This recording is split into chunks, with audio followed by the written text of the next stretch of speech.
Hey guys, sorry this video took so long, but this time around we're going to be finishing up the overall shape of the helmet. There's a lot of rounded sections on a helmet like this, and since Pepakura only works with flat surfaces, we're going to have to make a lot of these sections rounded on our own.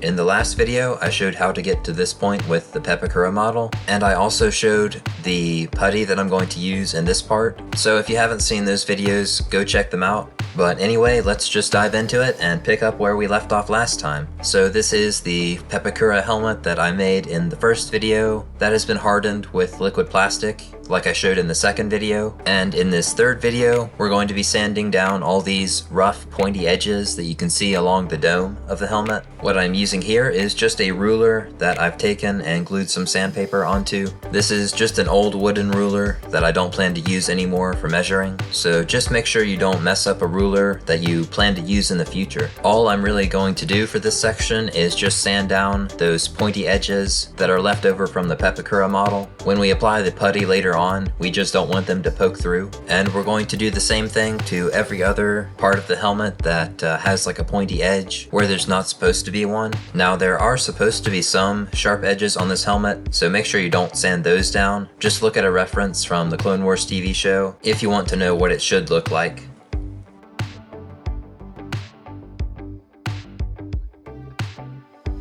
Now for this part, I actually meant to do this earlier, but basically I'm just going to fill in that little gap in the front vent sections. This is probably optional, but I just did it anyway for extra stability. I'm just going to use some hot glue and fill in sort of that gap left over from the Pepakura model. Since we're going to put the cap in the hole later, it's really not going to matter a whole lot. I'm just doing it for stability.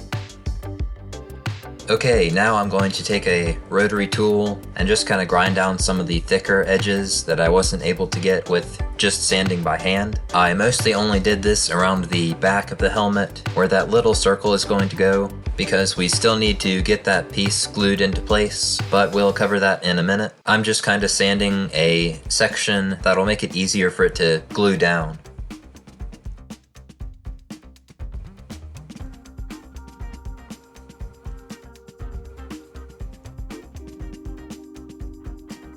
So now we're going to actually glue down that little circle piece on the back of the helmet. This really won't line up very easily, but you can get it in there. You just have to kind of brute force this one, unfortunately. Once again, I'm just using hot glue because I think it's easier. In this case, it leaves a little bit of wiggle room for you to work with to kind of position it in place. And once it's down in place, just kind of let it sit there for a little bit and it should be good to go.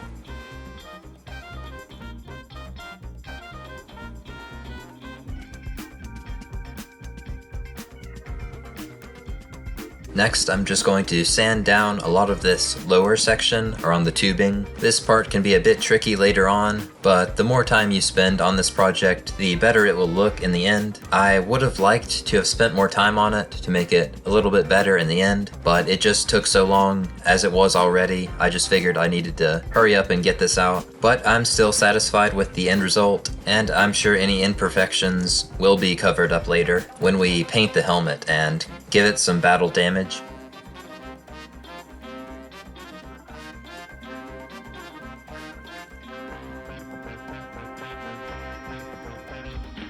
So now we're actually going to apply the putty or spackling to the helmet. I'm going to use some gloves for this part when I put it on, just because I'm working with so much of the putty all at once here, but you'll want to make sure that your putty is skin safe if you do plan to use it without gloves. Yours might be different from mine, but basically all I'm going to do is just spread it all over the helmet. You want to make sure that it's kind of flat against the dome. You don't want any clumps or big lumps on certain sections that aren't supposed to be there, but don't worry about the rough texture that it will leave. We're gonna sand this part down later. We're also going to do multiple coats over the dome section. As you can kind of see, you can still tell where the Pepakura lines are at on the dome, so we'll go back over it again later and just make it more round and more smooth. I recommend not just dumping a whole bunch of the clay onto the helmet all at once. You want to kind of carefully put it on in certain sections, like I'm just doing the dome here, and then I'll move on to another part of the helmet later. It just keeps everything more organized and allows you to kind of see the helmet better and the overall shape.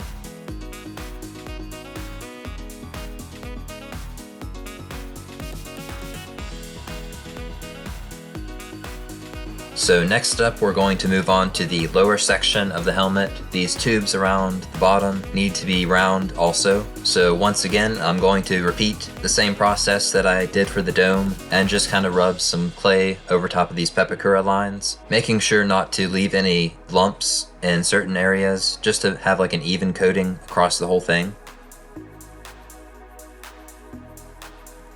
So here's another look at some of the sections that need to be rounded out with putty. This isn't all of them, but it's just a good look at some of the ones you need to cover. The trickiest one, I would say, is the ears on the side of the helmet on both sides. Those are pretty blocky and they're supposed to be rounded, so that was a little tricky, but it works out fairly well if you go over it a few times. So once that putty is hardened, we're going to sand it down a little bit and then put a second layer on top of it. You don't have to sand too much since this is not going to be the layer that's seen or painted onto. It's just to smooth it down a little bit to make sure there's no pointy ends when we put on the second coat. Now for the second coat of putty or spackling, we're just going to repeat the process that you saw before, except this time on top of the first layer. I think in total I did about 4 layers on top of the dome section, just to make sure those Pepakura lines were mostly gone. As you can see, even with the second layer, they're still kind of showing through, unfortunately. This is definitely a process of repetition. You're basically just doing a lot of these steps over and over again, but the more you apply the putty to certain areas and sand it down, the better it will look in the end.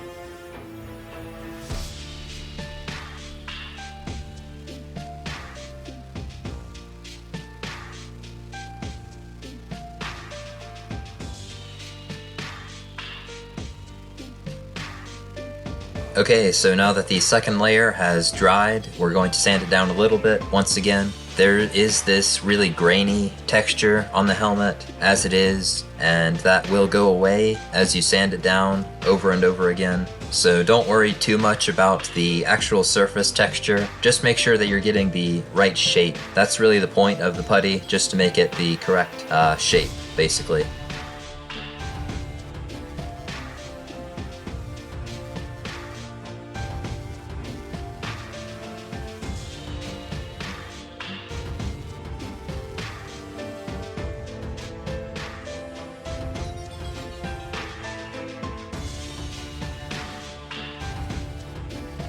So now that we've got that down, once again, I'm just going to show you kind of what it looks like. From here, we're going to apply some more layers just to really get that smooth texture like we want to see on the finished product.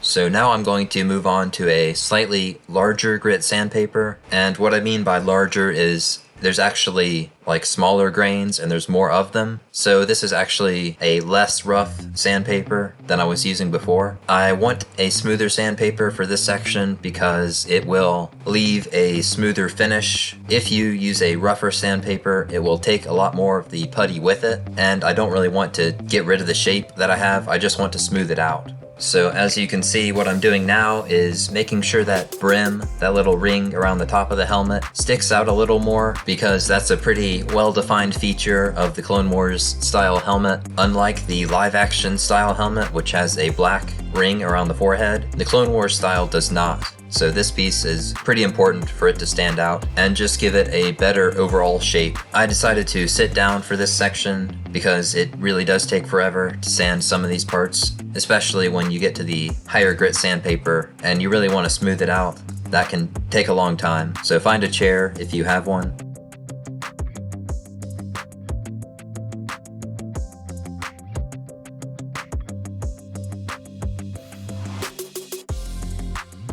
So now I'm going to use some sandpaper to sand down those ear sections. I wasn't able to get them in the perfect shape, but it was pretty close, so I'm satisfied with it.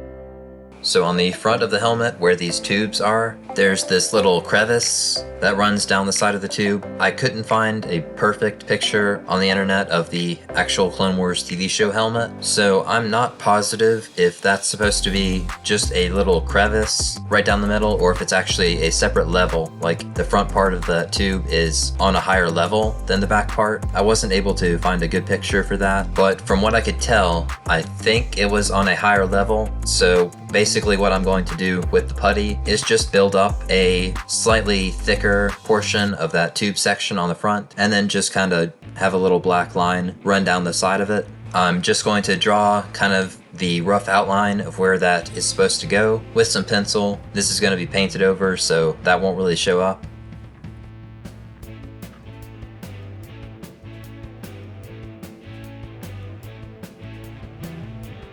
I'm just going to take some putty, like I showed before, and just put it over top of this front section of the tube, following where that line is. As I said before, I'm just going to kind of build this up a little bit thicker than the rest of the tube section around the helmet.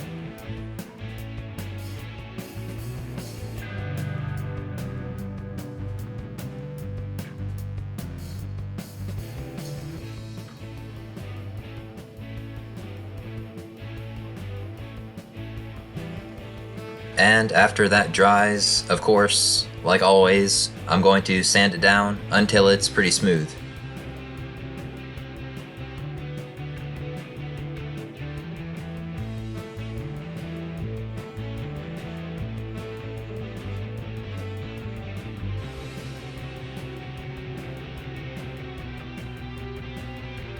So now I'm just going to refine that edge along the groove. I'm just going to make it a more uniform shape and get rid of any sort of lumpy edges that may have been left over from the putty.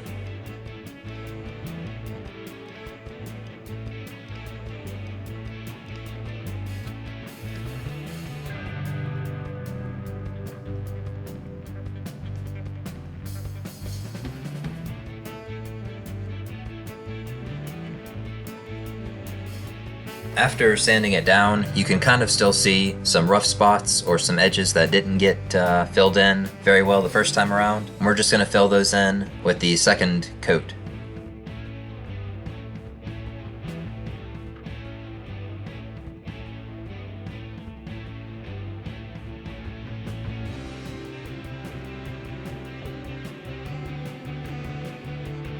So after that dried and I sanded it down even more, it looks pretty smooth. Once again, make sure you're wearing a respirator or dust mask, like I said in the last part, because the dust gets everywhere.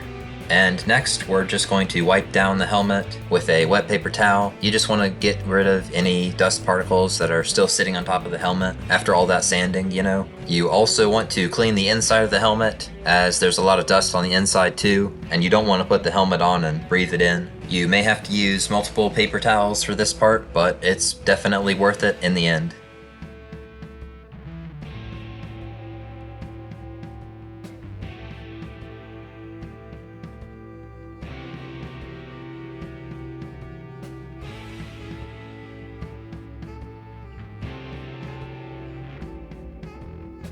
So now we're going to move on to the little detail pieces. These are from the Greeblies page, as I showed in one of my earlier videos. I just cut them out last time, but now we're just going to transfer them to foam so we can actually put them on the helmet. For some of the pieces, I'm using a 5mm foam, that's the white foam, and the green foam is 2mm thick. The outside edges of the fin along the top of the helmet are supposed to be thicker, so they are going to be in 5mm foam. You want to make sure they are about the same length, as there's two of them, one on each side of the fin.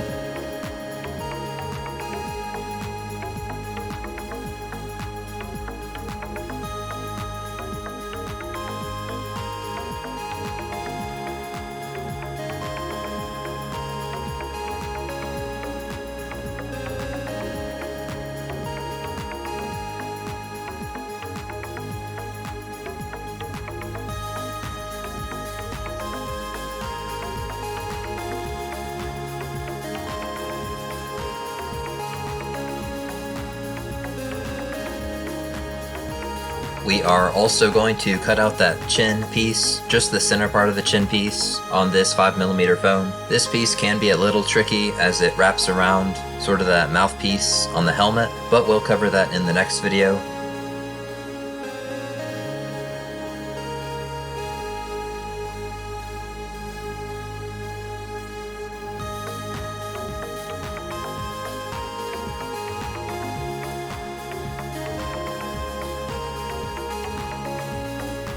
Now for the 2mm foam, there's a lot of pieces for this one. We're going to cut out the ear pieces, as well as that center part of the fin, and some other pieces as well. These can be a little tricky to work with, since the 2mm foam is very thin and very flimsy, but in the end, it will all look very good on the helmet, just having all those different thicknesses of foam.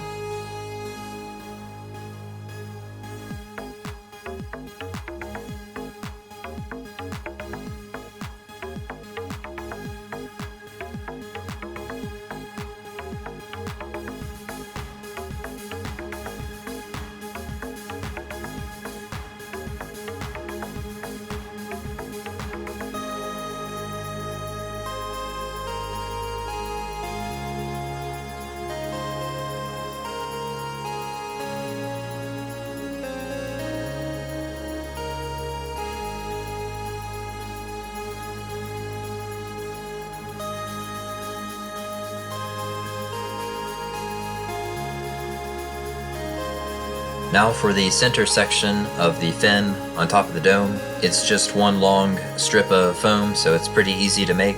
One tip that I will say for now, that we'll show in the next part, is when you're gluing the fin onto the actual helmet, you'd want to do each of the pieces separately. So do like the middle part first, and then glue on the thicker foam edges of the fin afterward.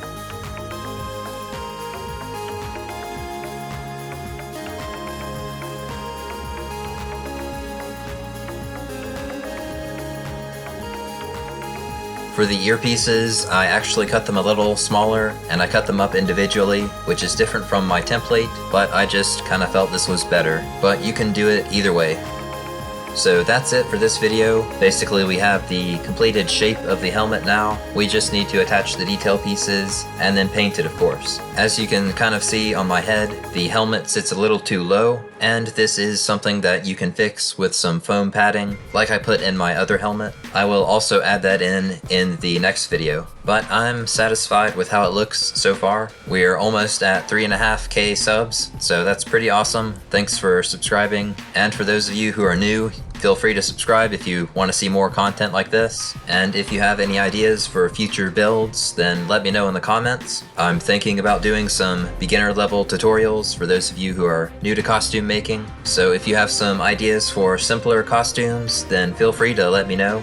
Once again, I want to say thank you to my Patreon supporters, and I'll catch you guys in the next video. Bye guys!